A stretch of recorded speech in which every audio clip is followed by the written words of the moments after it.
Okay, number three is a concept I talked about, I think, 7 or 8 videos ago, and it's the idea of distance versus displacement. And this is a big mindset shift. This is one that I use all the time. Now, I'm just going to scroll down here and show you guys. Let's say we have a spot here. There's A. Spot here. That's B, okay? Distance, let's do some different colors.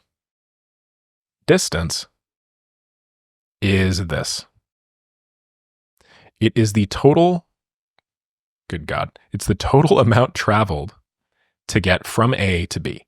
Let's say you were this blue line and you were just walking around, you kind of saw B in the horizon, you started walking towards B and you're like, all right, sweet, that looks awesome. Then eventually, you took a couple of wrong turns, but eventually you got to B. That's distance. Displacement is just the straight line path from A to B. Now, distance and displacement are two fundamentally different things.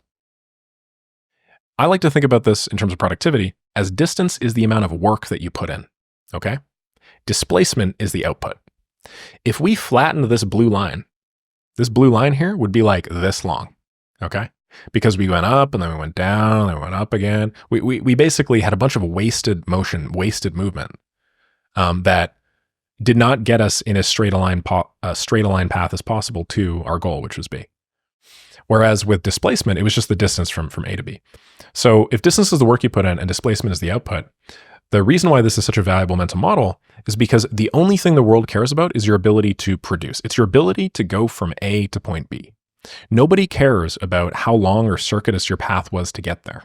Nobody gives a shit. Your process doesn't matter. They don't care about the steps that you put in. They don't care about your experience or expertise or how many medals or awards you have. The only thing that you are ever judged on is your ability to move from point A to point B. This is just a universal law.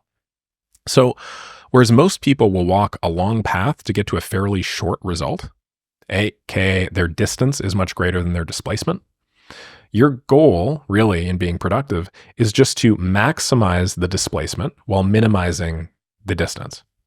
So, for instance, let's say that this here is just an example of, point A is, let's say, $0, and then point B is $25K per month. And you want to make $25K per month. That's your goal. So let's say the very first time you do it is blue. Well, let's say, for whatever reason, your business shuts down and then you got to do it again.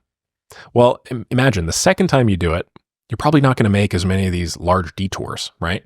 You're probably going to be a little more like this. And then after, the third or the fourth or the 10th time you've done it, you're probably going to be more like this,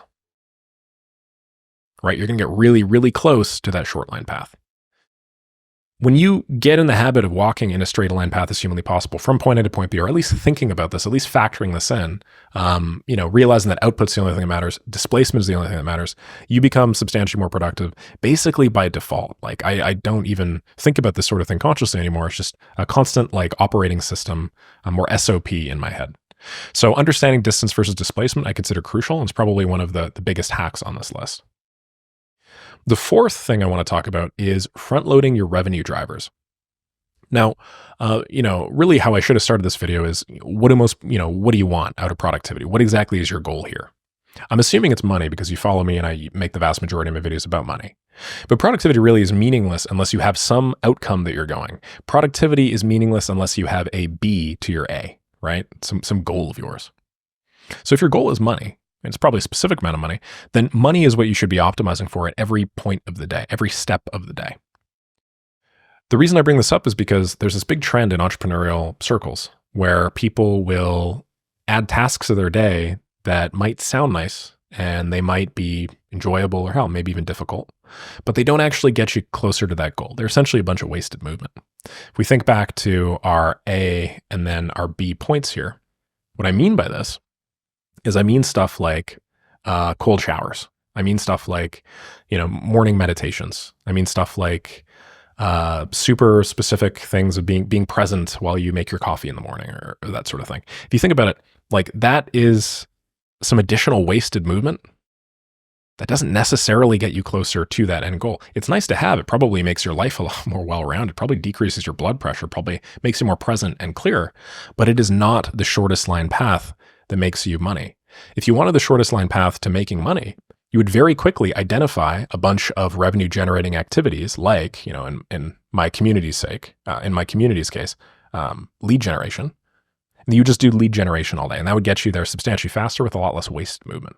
So logically, money is what you should optimize for. In order to do this, my recommendation, and what I always do now, is I just front load my tasks that generate revenue, and then I worry about all the rest of them afterwards. This sounds really simple, but pretty much no one does this. And when they start doing this, because the second that they start doing this, about a month later, they start making a ton of money. I see this in my community all the time.